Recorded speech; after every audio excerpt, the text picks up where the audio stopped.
friends, welcome to Financial Friday. Let's jump right in. Alright, first of all, Happy Budgeter says, I know you mentioned being out of a job for several months at one point. Are you always applying to new jobs even when you have one that you like? Do you have any tips or techniques or websites you recommend for searching for a new job? If I am happy in whatever job I am working on, or if I'm in like within the first 6 months of a new job, I am usually far too preoccupied in doing that work to actively search another job out. That it's just too much work. I don't actually like searching for a new job. It's something that I usually do when I'm unhappy with either my situation or my job or the location that I'm at.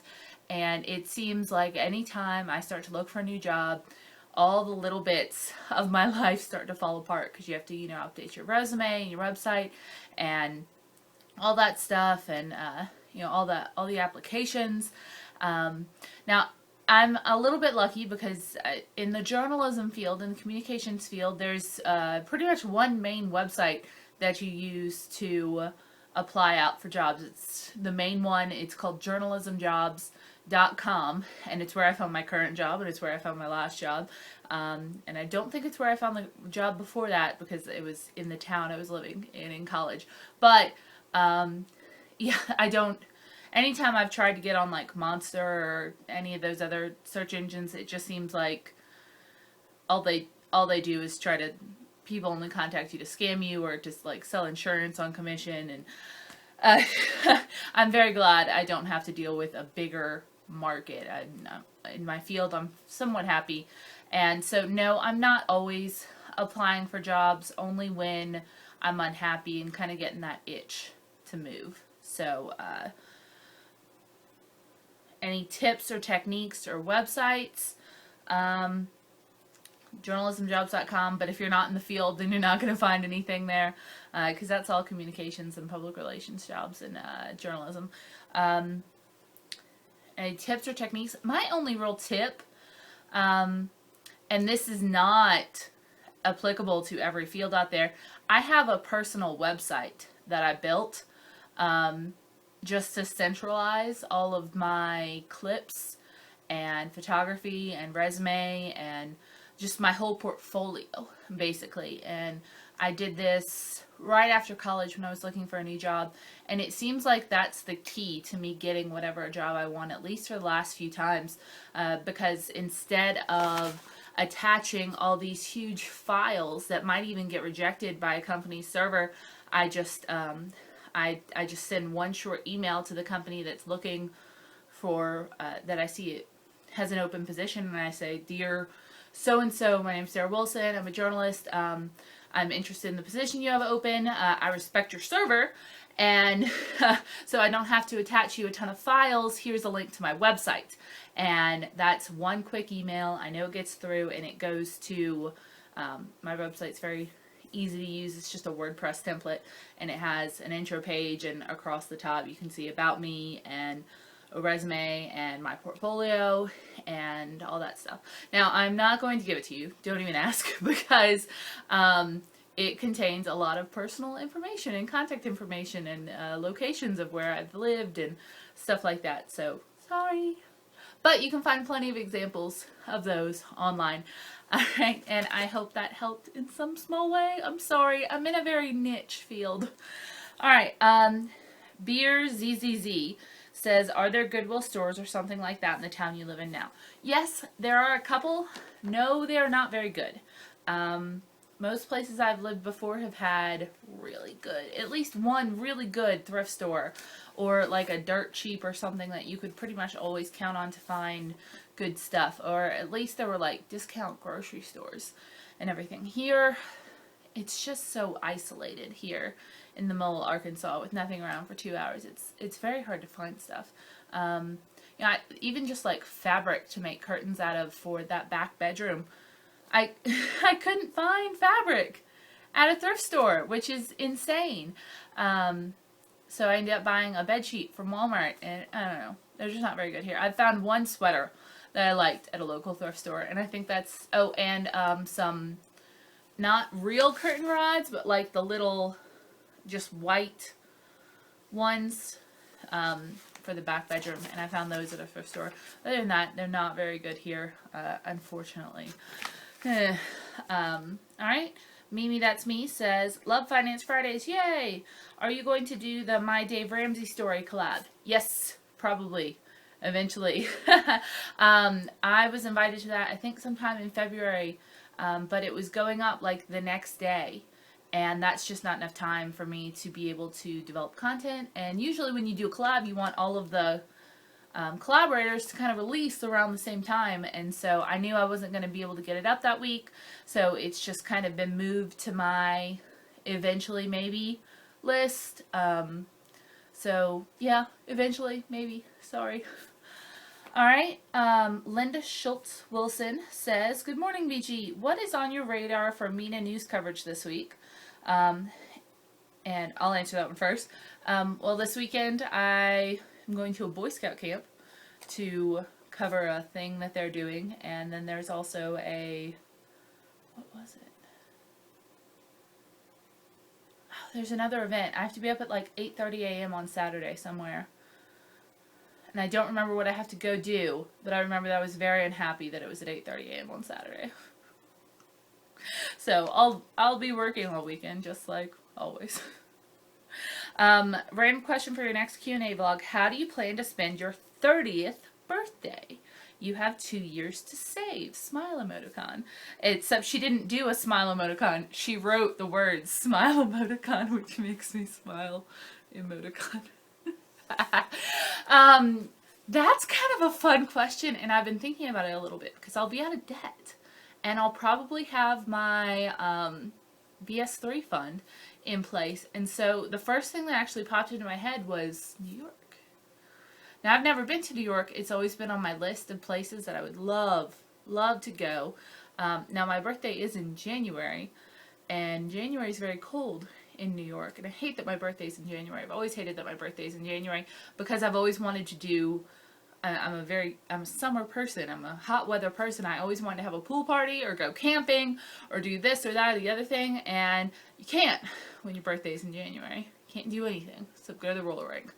So, but yeah, maybe I'll take like a trip to New York, or maybe I'll have like a delayed 30th birthday and grab Jamie and go to New York. I haven't told her about this yet, but I'm pretty sure she'd be up for it.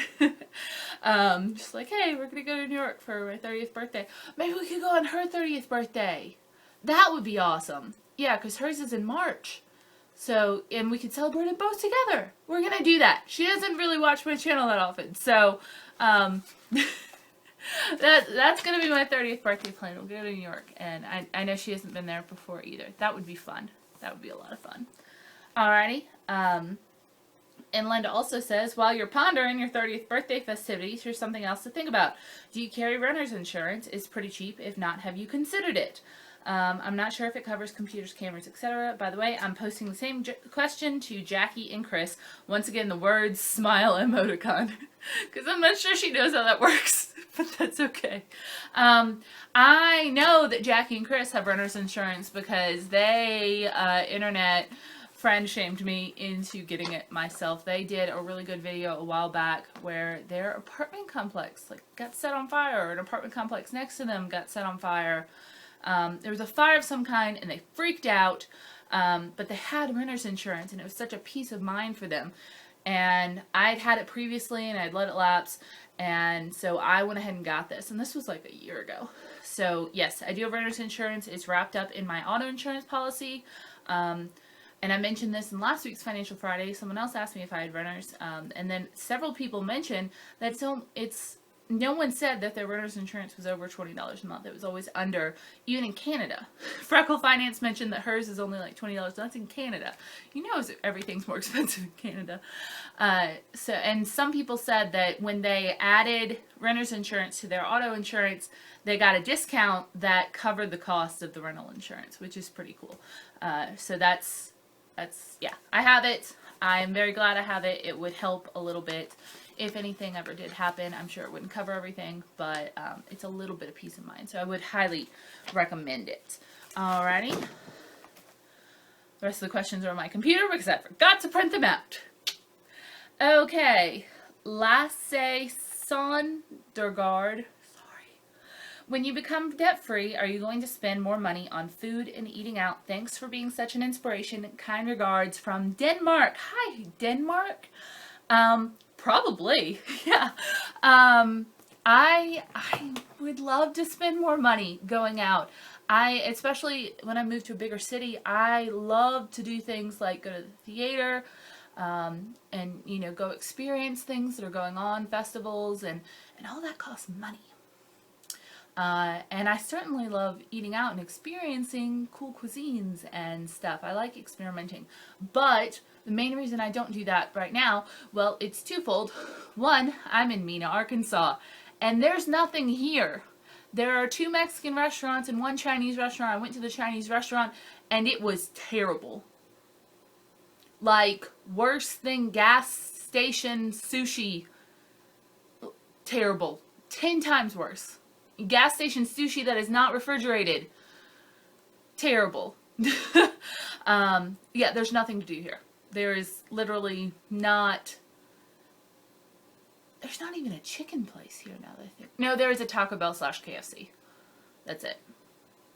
So, yeah, I can't really get very adventurous here. The second part is that my budget doesn't really handle that. Well, as a reporter in other cities I've lived in, I've had the opportunity to be able to attend really cool things for free. For instance, down in Hammond, they had professional ballet companies come in sometimes, and I would get to go and sit in on the rehearsal and take some photos, and I'd get to watch the entire thing. And it was like they were putting on a show just for me, except for the part where the director was like yelling things. And I loved that, and I got to experience really cool things like that, but that I wouldn't have been able to purchase myself because the tickets were like $50, $60. So yes, I will absolutely make more room in my budget for things that will enrich my mind and my palate. And I want to be able to experience more of life. Now, I don't want you to think that I am sitting home and watching paint dry on the walls. I'm certainly living my life, and I think I'm living a fabulous life. Well, maybe not fabulous, but I am living a fun life. I don't feel like I'm missing out on anything, once again, especially in Mena, Arkansas, but I would love to be able to broaden my options in the future. So, alrighty. Next question from Kansas Farm Wife 1. How are you planning on celebrating when you hit the halfway mark of paying off your debt, or have you already reached that goal? I am so close. This is a very well-timed question. Alright, so here is my debt-free chart, and it's a little worse for wear, as you can see. Like, it hangs on the fridge, so there are little stains and stuff, and I lost this marker, so I had to get another one. This is the debt progress I have made in Mena. This I made in Hammond. So I started with, I started out with $32,600 in debt, but when I started this chart, I had $31,550 in debt. And I am almost to the halfway mark. I am less than $1,000 from the halfway mark. I'll be at halfway when I get to $16,380. So, it's getting there. It's getting there. Now, I don't necessarily fill this in every month, but I fill it in at least every other month when I notice that I've made the progress. Because it's $630 every line. And I did it that way just because the number of lines that were on this chart versus my debt equaled $630 a line. So every time I pay off $630, I get to fill in another one. That's pretty much every month. Sometimes it takes an extra month just because it just does. Alright, but I had not had anything planned for when I hit that halfway mark, which is so close. Wow. But yeah, if you have any ideas, I'm up for it. Maybe I can do something. 'Cause yeah, it's half of my debt. I mean, if you count in the money that I paid off before I started the chart, which is $2,000. No, $1,200. Yeah, about $1,200. I am halfway at this point. But to my chart, which is what I'm going by, I'm almost there. By the way, I got this chart for free at debtfreecharts.blogspot.com. They have a ton of debt-free charts. They're all completely free, and they are not a sponsor. Just everyone always asks me where I got this chart, so I've memorized it because I've had to give that answer 1,000 times.